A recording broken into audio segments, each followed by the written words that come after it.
قریشی کے ذریعے ان کو بھی پہنچایا اور جناب عمران خان کو بھی پہنچایا کہ آپ جا کر عمران خان کو بھی یہ پیغام دے دے۔ مجھے شاہ صاحب نے کہا میں ترکی کو فون کرتا ہوں، ابھی فلسطینی سپور کو فون کرتا ہوں، ابھی امریکہ کو فون کرتا ہوں۔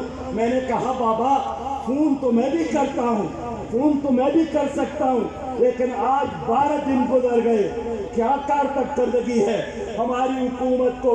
پاکستان نے ان کو فون کیا، انہوں نے پھر ان کو فون کیا، انہوں نے پھر ان کو فون کیا۔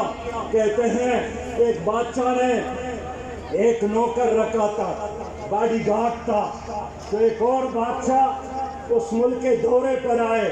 اس نے جب وہ باڈی گارڈ دیکھا تو بہت پتلا اور کمزور اور لاغر تھا۔ اس نے بادشاہ سے کہا کہ باڈی گارڈ تو ہمیشہ موٹا اور ہٹا کٹا اور تکڑا ہوتا ہے، یہ آپ نے کیا رکھا ہے؟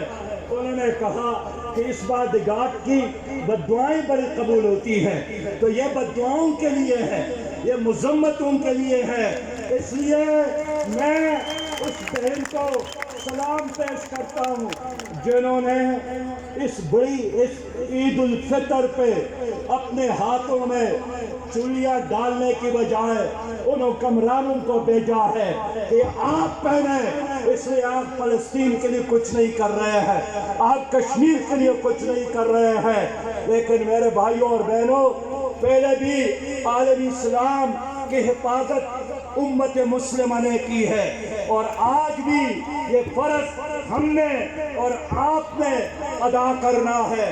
میں آج کے اس عظیم شان اجتماع کے ذریعے ایک بار پھر فلسطینی مسلمانوں کو پیغام دیتا ہوں کہ وَلَا تَهِنُوا وَلَا تَحْزَنُوا وَأَنْتُمُ الْأَعْلَوْنَ إِن كُنتُم مُؤْمِنِينَ۔ غم نہ کرنا، فکر نہ کرنا، اللہ تمہارے ساتھ ہے، تمہارا یقین اللہ پر ہے، اور پاکستان کے 22 کروڑ عوام آپ کی پشت پر کھڑے ہیں۔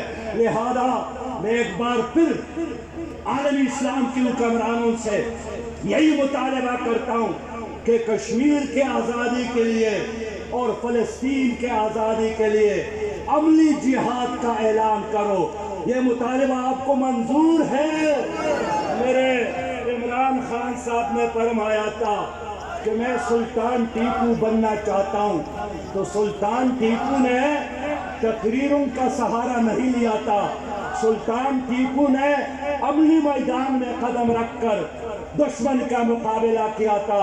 انہوں نے فرمایا تھا کہ میں کشمیر کا سفیر بنوں گا، لیکن اب یہ کشمیر کو بھول گئے۔ میرے دوستو، اب میں کیسے ان سے مطالبہ کروں کہ فلسطین کے لیے یہ کرے اور وہ کرے؟ ان حکمرانوں نے تو آپ کا کشمیر بیچا ہے، آپ کی کشمیر کو انڈیا کے حوالے کیا ہے۔ میں عالمی اسلام کے حکمرانوں سے اپیل کروں گا کہ اسرائیل کا بائیکاٹ کرے۔ جن ممالک نے اسرائیل کو تسلیم کیا ہے وہ اپنے فیصلوں کو تبدیل کرے۔ میں عالمی اسلام کے حکمرانوں سے مطالبہ کرتا ہوں کہ سب مل کر ساری دنیا کی سطح پر فلسطینیوں کے سپورٹ کے لیے جدوجہد کا اعلان کرے۔ غزہ کی دوبارہ تعمیر نو کے لیے ایک بین الاقوامی فنڈ اعلان کیا جائے۔ میں اپنے بھائیوں سے کہنا چاہتا ہوں کہ 70 لاکھ یہودی ہے، اور اس کے قریب جو ممالک ہے، مصر ہے، شام ہے، اردن ہے، سوڈان ہے، 11 کروڑ اس کی آبادی ہے، یعنی ایک یہودی کے مقابلے میں 100 مسلمان وہاں پر موجود ہے۔ اس کے باوجود بھی انہوں نے ہماری زمین پر، ہماری مسجد پر اور ہمارے علاقے پر قبضہ کیا ہے۔ یہ موت ہے۔ اس موت سے نجات کے لیے ایک راستہ جو اللہ نے ہمارے لیے پسند کروایا ہے۔ بعض لوگ کہتے ہیں اب بھی آپ جہاد کی بات کرتے ہیں، جہاد اللہ کا حکم ہے، جہاد قرآن میں اللہ تعالیٰ کا ایک مستقل حکم موجود ہے۔ کوئی قوم جو جہاد کو چھوڑے گی وہ ذلیل اور رسوا ہوگی۔ آج کشمیر کے لوگ جہاد کر رہے ہیں، آج فلسطین کے لوگ جہاد کر رہے ہیں اور عالمی اسلام کا فرض ہے کہ اس جہاد میں اپنا حصہ ادا کرے۔ میں ایک بار پھر آپ سب بھائیوں کو بہنوں کو ایک آخری بات کہہ کے اجازت چاہوں گا کہ میرے پیارے بھائیوں، آج کا جلسہ بہت بڑا جلسہ ہے۔ انشاءاللہ 23 مئی کو کراچی میں ملین مارچ ہے، ہم نے کام چھوڑنا نہیں ہے۔ 30 مئی کو پشاور میں ملین مارچ ہے اور بیت المقدس کی آزادی تک ہم یہ تحریک جاری رکھیں گے انشاءاللہ، جاری رکھیں گے انشاءاللہ۔